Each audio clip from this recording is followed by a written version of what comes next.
Hello students, this is exercise 7.1 introduction part, chapter 7 permutation and combination, NCERT maths class 11th। तो हम लोग इस exercise में permutation and combination से related problems को स्टडी करेंगे, लेकिन उससे पहले कुछ और टर्म्स हैं जिसके बारे में जानना ज़रूरी है। तो वो टर्म हमारा फंडामेंटल प्रिंसिपल ऑफ काउंटिंग। तो देखते हैं ये फंडामेंटल प्रिंसिपल ऑफ काउंटिंग है क्या। Generally fundamental principle of counting two types के हैं। फर्स्ट है हमारा fundamental principle of multiplication and second है हमारा फंडामेंटल प्रिंसिपल ऑफ एडिशन। अब फंडामेंटल प्रिंसिपल ऑफ मल्टीप्लिकेशन क्या होता है। सपोज एक सिनेमा हॉल है, उसमें एंट्रेंस इन करने के जो है 3 डोर्स हैं, 1 2 3, और एग्जिट करने के हमारे पास 2 डोर हैं।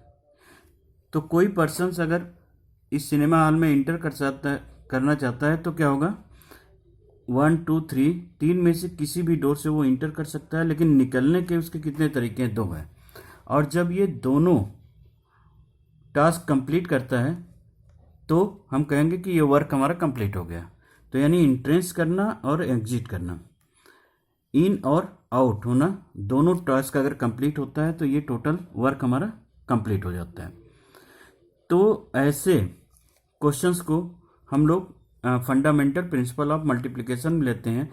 तो ऐसे कितने वेज हो सकते हैं कि अगर suppose 1 person can enter the cinema hall and exit with the 2 door, this will be equal to 3 into 2, 3 doors inter करने के और 2 डोर जो है एग्जिट करने के हैं। तो टोटल नंबर ऑफ वेज क्या होंगे, 3 into 2।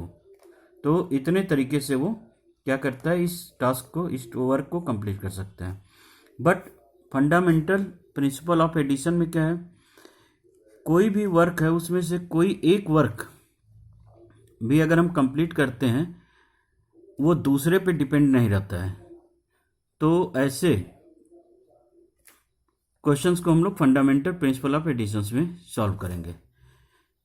तो इन दोनों के डेफिनेशंस को हम लोग देखते हैं, उसके बाद एग्जांपल से इन दोनों के पार्ट्स को समझने की कोशिश करते हैं। तो देखिए डेफिनेशन है हमारा फंडामेंटल प्रिंसिपल ऑफ मल्टीप्लिकेशन का, if an event can occurs in m different ways following which an other event can occurs in n different ways, then the total number of occurrence of the event equal to m cross n। अगर मान लीजिए कोई और event होता है, ओ होता है m n o, तो multiply by o p q, यानी जितने टास्क कंप्लीट करने होंगे सबके सब क्या होंगे, मल्टीप्लिकेशन से हो जाएंगे। अब फंडामेंटल प्रिंसिपल ऑफ एडिशन का डेफिनेशंस क्या है, if the 2 events can occurs independently in exactly m ways, यानी 2 इवेंट्स हैं वो अकर्स हो रहे हैं इंडिपेंडेंटली, एक दूसरे पे डिपेंड नहीं है, m ways and n ways, then then either of the 2 event can occurs m plus n way। तो उनमें से जो दोनों इवेंट होने के वेज हैं वो हमारे क्या हो जाएंगे, m plus n ways, because the both events are independent to each other. तो इस तरह के क्वेश्चंस को हम लोग क्या करेंगे, फंडामेंटल प्रिंसिपल ऑफ एडिशन से सॉल्व करेंगे। So students, now let us see the some examples based on the above concept. Now see the example 1 of NCERT book. दिया हुआ है, find the number of 4 letter of the word with or without meaning which can be formed out of the letters of word rose। ये example 1 है हमारा। रोज letter दिया हुआ है, कह रहा है कि find the number of 4 letters. 4 letters इससे हमको फॉर्म करने हैं विद और विदाउट मीनिंग। तो विद और विदाउट मीनिंग 4 लेटर्स अगर हमको फॉर्म करने हैं तो देखिए 1 2 3 4। तो फर्स्ट प्लेस यानी फर्स्ट प्लेस को हम 1 2 3 4 4 तरीके से फिल कर सकते हैं। सेकेंड को 3 तरीके से, क्योंकि यहां पे बोला है कि repetition of the letter is not allowed.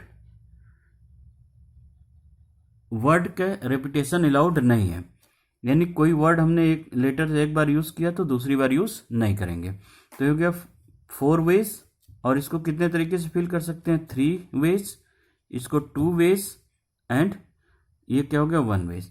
So required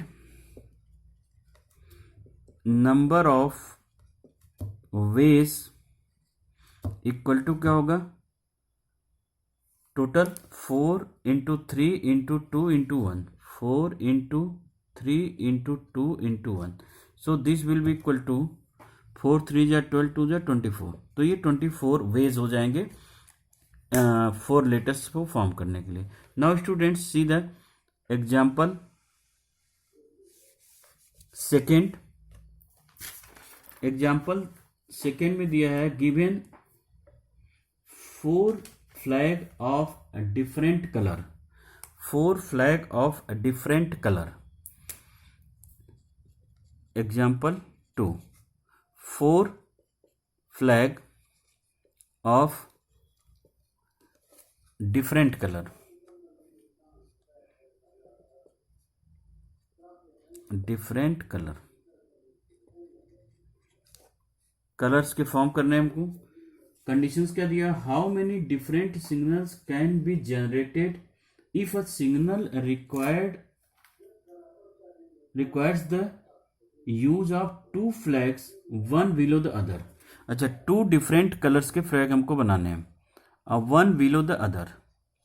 suppose हमने ये लिया, ये फ्लैग्स हमको फॉर्म करने हैं 1 बिलो द अदर।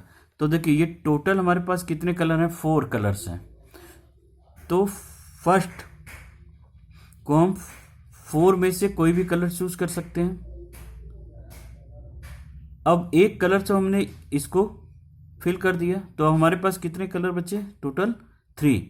तो सेकेंड जो फ्लैग हम फॉर्म करेंगे वो 3 कलर्स के हेल्प से करेंगे। तो यहां पे जो नंबर ऑफ वेज हो गया, number of ways this will be equal to 4 into 3 and this is 12 ways. तो 12 वेज से हम जो है इस फ्लैग को फॉर्म कर सकते हैं। नाउ स्टूडेंट्स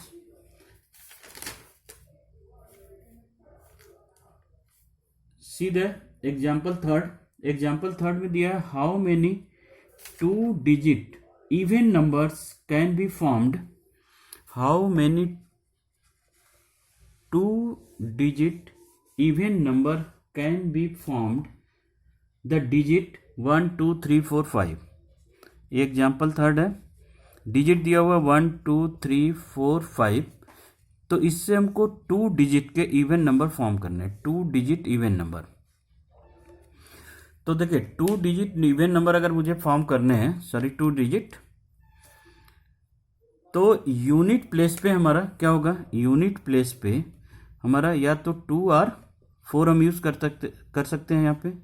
तो यहाँ पे हमको यहाँ पे जो हमारे तरीके हैं वो कितने होंगे? 2 वेज हैं, क्योंकि या तो 2 ले सकते हैं या तो 4 ले सकते हैं।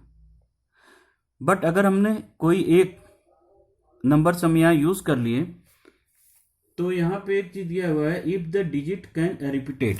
तो डिजिट जो है रिपीट हो सकता है, यानी अगर हमने 2 लिया तो यहाँ पे 2 हम यूज कर सकते हैं, 4 लिया तो 4 यूज कर सकते हैं। तो टोटल हमारे पास कितने हैं? 1 2 3 4 5। तो यानी हम इसको 5 वेज से फिल कर सकते हैं। So total number of veg कितने हो गए? नंबर ऑफ वेज हमारे क्या हो जाएंगे यहाँ पे? 5 इंटू 2 10 हो गए। एक बार फिर से देख लीजिए, ये करा है 2 डिजिट इवन नंबर हमको फॉर्म करने हैं, तो अगर इवन नंबर फॉर्म करने हैं तो यूनिट प्लेस हमारा या तो 2 या तो 4, यानी दो तरीके होंगे जिससे कि ये इवन होगा। चूंकि रिपीट हो रहा है डिजिट, तो हम ये 2 को अगेन हम यहाँ लिख सकते हैं, यानी इस 5 के पांचों नंबर का अगेन हम यूज़ कर सकते हैं। तो ये 5 तरीके होंगे इसको फिल करने के लिए। तो टोटल नंबर ऑफ वेज जो हमारे हो जाएंगे वो होगा 5 × 2 10। नाउ स्टूडेंट्स सीधे क्वेश्चन एग्जाम्पल 4। तो एग्जाम्पल 4 में हमारा दिया हुआ है find number of different signal that can be generated by arranging the at least 2 flag, one below the other on the vertical stack if the different flag are available। अच्छा करा find the number of different colours. तो ये हमारे पास क्या है, total हमारे पास कितने बनाने, 2 फ्लैग्स, एटलीस्ट 2 फ्लैग जनरेट करने हैं। और टोटल नंबर ऑफ कलर्स हमारे पास कितने, 5 कलर्स हैं। तो देखिए अगर एट लीस्ट 2 की बात की यानी कि हम 2 फ्लैग फॉर्म कर सकते हैं, तो इसको किससे कर सकते हैं, 5 वेज, यानी 5 कलर में से हम कोई चूज कर सकते हैं, और इसको 4। तो ये टोटल नंबर्स कितने हुए, 5 × 4 हो गया 20। और एट लीस्ट की बात क्या है, तो हम 3 फ्लैग कर लेते हैं, तो इसको 5 वेज, इसको 4, इसको 3।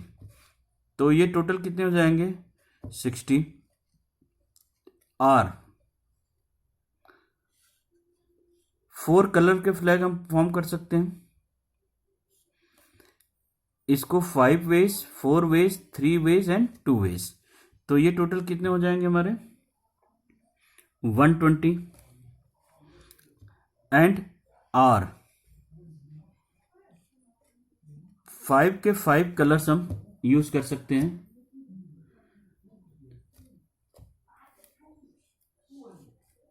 4, 1 2 3 4 एंड 5। तो ये 5 वेज, 4 वेज, 3 2 एंड 1 वेज, यानी हम 2 कलर फ्लैग बना सकते हैं या 3 कलर फ्लैग बना सकते हैं, 4 कलर और 5 कलर। तो ये भी हमारा क्या हो जाएगा, 120 हो जाएगा, क्योंकि ये एट लीस्ट 2 डिफरेंट कलर्स की बात कर रहा था फ्लैग की। तो टोटल नंबर ऑफ वेज कितने हो जाएंगे, तो नंबर ऑफ वेज यहाँ पे हमारा क्या यूज हो जाएगा, फंडामेंटल प्रिंसिपल ऑफ एडिशन।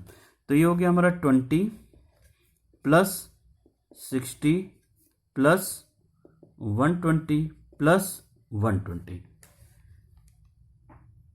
और टोटल हम ऐड करेंगे तो क्या हो जाएगा, 320 वेज। तो इतने तरीके से हम फ्लैग को फॉर्म कर सकते हैं। सो students, now let us proceed the exercise 7.1।